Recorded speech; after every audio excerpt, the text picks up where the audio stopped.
How you guys doing today? I'll be happy to answer any questions today. A lot of guys are still coming back physically, but we're optimistic.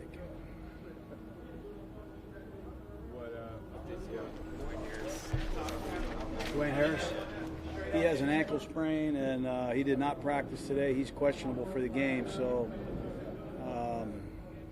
obviously we'll hope he gets well. If not, we'll use Renfro, and we'll use Jalen Richard. Possibly. How's Trent Brown? Sore. He didn't practice today, but he's a tough guy. Hopefully he's ready to go. We sure need him. That would be Brandon Parker? Yes, I believe so. Brandon or David Sharp. We'll have to wrestle through that. Yeah, he was limited today with his hip. So we had a number of guys, Josh Jacobs, J.J. Nelson, Conley. Help me out. Montez perfect. We had a number of players limited today, but hopefully they start coming around later in the week. What have you learned from the Vikings just watching them on film for the first 2 weeks of the season? Well, I'm amazed at the continuity that they have on defense, honestly. It's kind of like a 1980 or 1975 team. They've been together, playing together at every level in the same system, which is uncommon.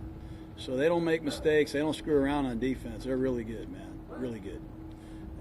And it's amazing that they've had that kind of continuity. I don't know how they've done that. But they're a challenge. Offensively, they've got a great back. We've got to handle him. He's making big runs, man. A very creative Gary Kubiak style of running. And two young, talented receivers. And I know Cousins. Cousins is tough to deal with. When he gets hot, he's one of the best. So we got a lot of work to do. Brother, give you any tips on the Kirk? No. I don't talk to my brother anymore. We got our hands full, both of us. They're pretty persistent about the way they're going about their running game, too. Is this pretty much a lot of different challenge than you just faced? Yeah, I mean, it's a different kind of challenge. We all know that deep down, Cousins he's paid to throw the ball, and he's capable of ripping it. And I've seen him throw for over 4,000 yards, and I've seen Thielen crush people. And Stephon Diggs doesn't mess around either, so we got to deal with it all. We just can't commit everybody to stop the run and give Cousins a lot of good one-on-one looks on the outside. So we got to mix it up. We got to win on first down. That's the name of the game.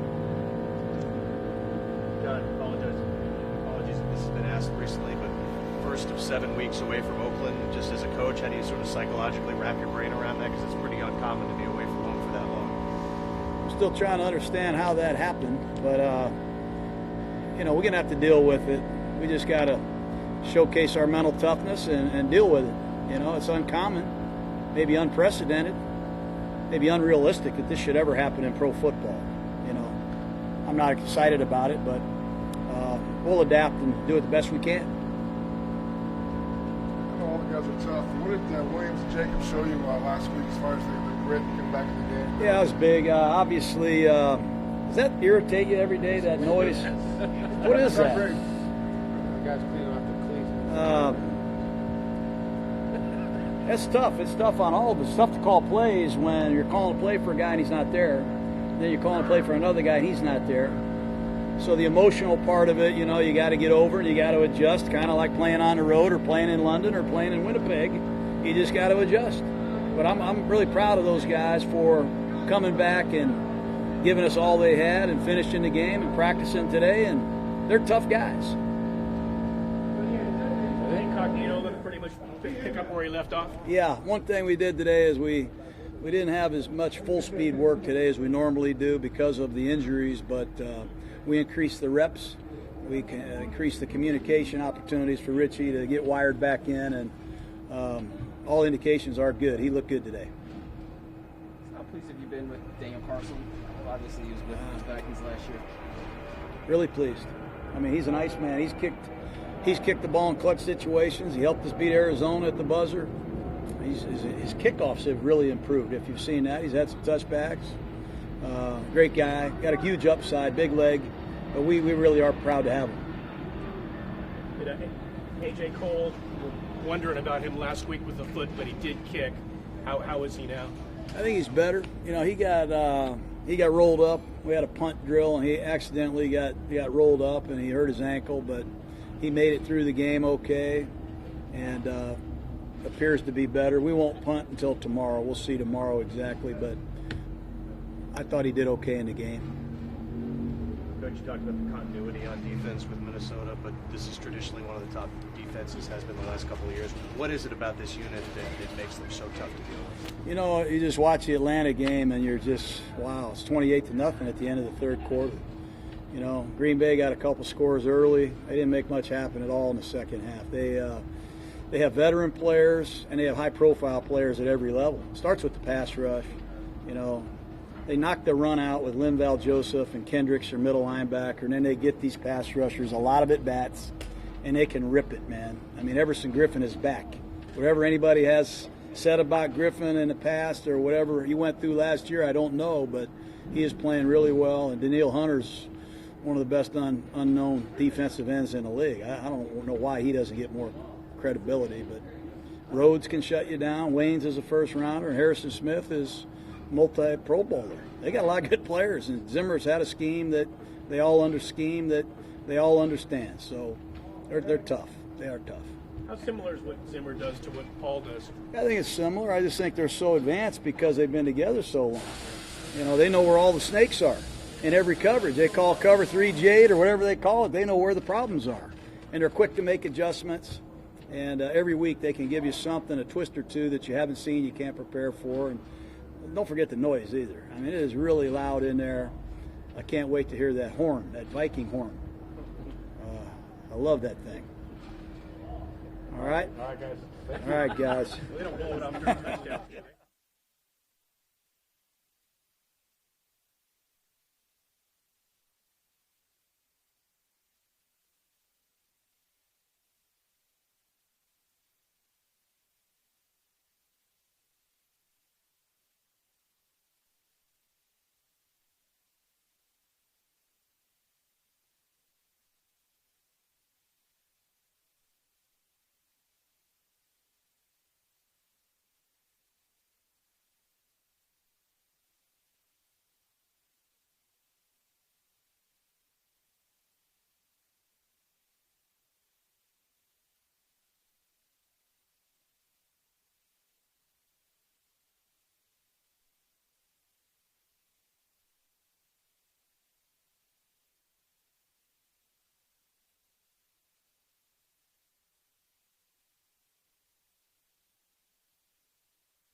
Oh, what's up, friends? Hey, Derek, how are you?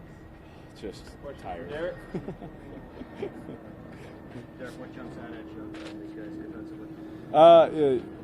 Thing that is rare nowadays is the continuity of their team, right?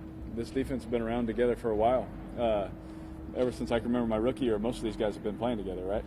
And so nowadays that doesn't happen all that often. You know, all the defenses I've played since then they got people scattered all over the place, right?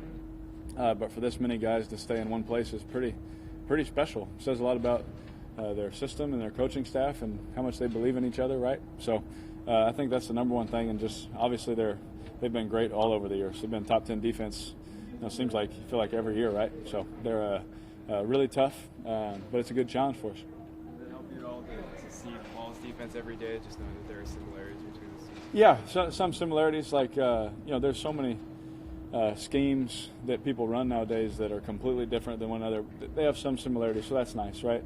I think the thing that helps the most is for the scout team. They can just call out a defense and can kind of run it sometimes, But there's other things that Coach Zimmer's doing and their defensive coordinator that is a little bit different and that you have to prepare for, and and all those kind of things. But it does help to have at least some base of knowledge that you've seen some of it. What's it do to get Richie Incognito back this week? Oh, it's huge, man. He's a Pro Bowl offensive lineman. Any quarterback's excited about that, right? And that just shows you, the depth that we've had, man. Because you watch Denzel play, you watch Devy play. They've been solid players, right? And so you just add another guy on top of that, and then Gabe will come back after him, which is crazy, right? So we just have a lot of depth, and that's a good thing, especially when you play quarterback. Did so well in the first two possessions against the Chiefs and had an good opening possession in week one. Even last season when you struggled, you guys were good on the first possession. Yeah. What does it take to carry that on? Oh, yeah, kind of like what we did in week one. It's just the consistency of, everyone being on the same page, everyone doing their job. We can't have penalties. That's the first thing. We got to stay on schedule. I think the thing that hurt us the most in the Chiefs game was the pre-snap penalties. They call different defenses from 2nd and 3 to, 2nd and 8. They call different defenses from 3rd and 6 to 3rd and 11. You know what I mean? So you just make it harder on yourself. And so if we can eliminate that, we can definitely be more consistent and play better football. But we've always been able to start fast, which is good, and hopefully we can do that again this week. But then maintain it and cut out the penalties, especially on the road. I know everyone's tough. What did you see out of Williams and Jacobs last week as far as the grit and getting back in the game? Yeah, because you never know unless you play with them, right? A lot of guys, you can watch them from afar. You can watch them in college. It's completely different. But when you play with somebody, you see what they're struggling with. Like I told you guys last year, Colton Miller, right? Just watching him struggle and go through that and didn't miss a rep of practice. Didn't miss. Same thing with those guys even today. Besides the game, didn't miss a rep today. They're doing everything. But you really see how much it means to them. And they're just football players. There's a lot of guys that would get some of the similar injuries that they got and probably be done for the day, right? But those guys didn't tap out, man. They kept playing. They kept fighting. Even when it was hard, that shows even more about their character and just shows, what kind of guys that Mr. Mayock and Coach Gruden are bringing in. Derek, what's it like from a player perspective when you look at the schedule and realize you're not playing a game in Oakland for 7 weeks? Yeah, no doubt. It's funny, man. It is what it is. I don't know who makes these things or whatever, but that's just the cards we're dealt. At least we don't have to play on any dirt. That'll be nice. Get all road rash and all that kind of stuff. So we'll play on some fields and have some fun with it. But we'll miss our fans. But Raider Nation, as you guys know, they travel everywhere. So hopefully we can take over a couple stadiums. Is there something that you have to do mentally, maybe even physically, to prepare to play on the road for so long? No, it's really, really just the flight time, right? You got to take care of your body. There's things that go with that, and little tricks you learn over the years, and things you learn from people a lot smarter than me. They teach you things and stuff like that. But honestly, it really doesn't matter because once you show up, it's just, whether you're on the road or not. I've always said I love playing on the road also because it's so loud that you're just in your own little bubble. You're just focused, and you only hear your thoughts. You can't hear anything else. And I've always enjoyed that. So, it's always fun to hit a first down and hear everyone quiet down. There's a different fun, factor to it. But we definitely, miss the black hole playing at home. But you learn things over the years that help you on a travel schedule like the one we've had. I think almost every year I've been here, we almost lead the league in travel, miles. So shout out NFL if you guys want to hook us up next time. What's the best little trick you've learned? I'm not going to tell you that one. I don't want anyone else to know. I'll tell you later. But I don't want anybody else to know. Has anything that surprised you about Jacob so far? I'll say this. When he first came in, obviously you watched the film. I'll never forget, one of the first times me and Mr. Mayock sat down, he was like, Derek, you got to see this kid. That I hope we can get him for you. And we literally sit down, and it's Josh Jacobs. And he's showing me these clips, and I'm like, this kid can do everything, right? And now it's college, right? I ran for almost 100 yards in some games in college. I've juked some people, right? It's a little different in college, right? I could do everything in college, too. I punted, and things like that. So when he shows up, and especially nowadays with how the practices are, you don't get to really know about, especially a running back, until you play real football. And we've played real football, man. He's been blitzed. He's been, different guys trying to toughen him up, so to speak. They try to bully him and things like that, and he consistently runs his tail off, runs through people, finishes forward, picks up blitzes, catches the ball out of the backfield, all these things, and you're like, man, this guy really can do it all. And so I think it wasn't so much as a surprise as like, man, I can't wait to see what he can do, kind of thing. And he showed us that he can do it all. So, Wilbur. What's impressed you about Waller for 2 weeks? I think the thing about Waller is we all knew how special he is. We all know how special he is, and we all knew what he was capable of. But I think that he's just done it, and showed everyone he's an exceptional blocker. I think he doesn't get nearly enough credit, and he never will because of what he can do with the ball in his hands. But he's an exceptional blocker, way better than most at his position. That's saying a lot coming from a guy that came from receiver, right? And we have a few of those guys. Him and Carrier are both, right? He's a great blocker, great with the ball in his hands after the catch, and he's super smart, super tough, loves football, super competitive, and I'm super proud of that guy. I think he's, if I wasn't the quarterback here, I'd definitely just be a fan of that guy. I root for him. I think we've talked about all that and all, but it's not just of who he is off the field, but just he can literally do everything. He's a Swiss Army knife, but a lot cooler. Couple more. All set? Good.